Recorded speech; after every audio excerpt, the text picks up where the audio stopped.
All right, so I have had a couple questions about the 6.1 homework, and if anybody needs an extension, please feel free to let me know. So I'm going to do an example from the homework for constructing the confidence interval for the mean mu. Remember, that's the mean symbol mu there. And this is the given information in the example or the problem. So C equals 0.95 means that is our confidence level of 0.95 or 95%. The X bar is the sample mean of 5.7, and sigma is the population standard deviation of 0.6, and n, our sample size, is 49. So what we're going to do is set up the confidence interval. A confidence interval is a range of values. So something here, the sample mean minus this error, and then the sample mean plus that error. So this is a confidence interval. It's a range of values, so from something to something else. And what we're saying is that we are 95% confident that the actual mean mu will fall between those two numbers. So let's go through and kind of figure that out. So we have to come up with E. And so as a reminder from your notes, E is the critical value of Z, which I'll go over in a second, times the population standard deviation, which is given, divided by the square root of n, which is given. Okay.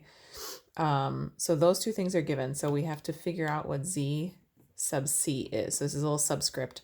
So we've been finding these Z scores, and these critical value Z scores are ones that we can find by, if I draw a picture here, if we say this is 95%, that's how confident we are. That's our confidence level. Then Z is going to be the value that is associated here and here, okay? And it's actually easier to find the negative Z, and they're going to be the same because it's symmetrical. It's easier to find the negative Z because that table gives us the area to the left, okay?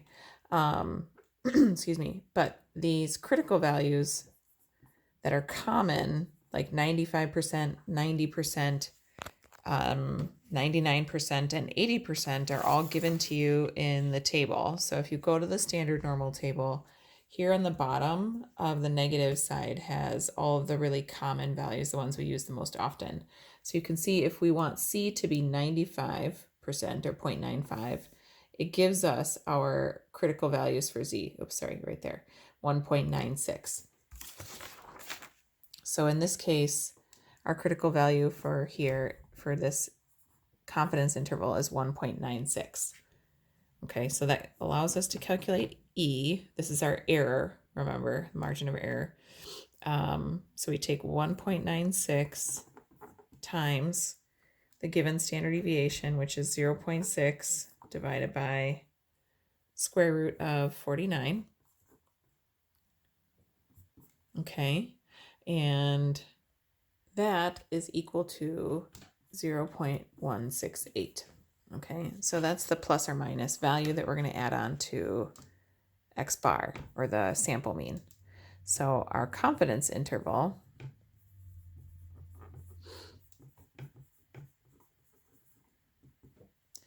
is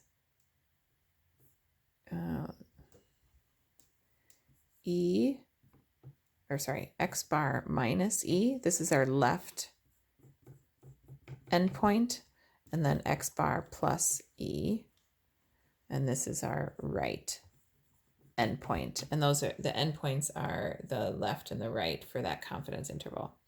Okay, so we take our mean 5.7 minus 0.168, and then we do 5.7 plus 0.168, and we get 5.532 and 5.868. So we get this confidence interval of 5.532 to 5.868 And what it is saying is that we are 95, and this is key in the wording, we are 95% confident that the true mean of the population, mu, which we don't know, we're 95% confident that that value lands in between these two numbers. Okay.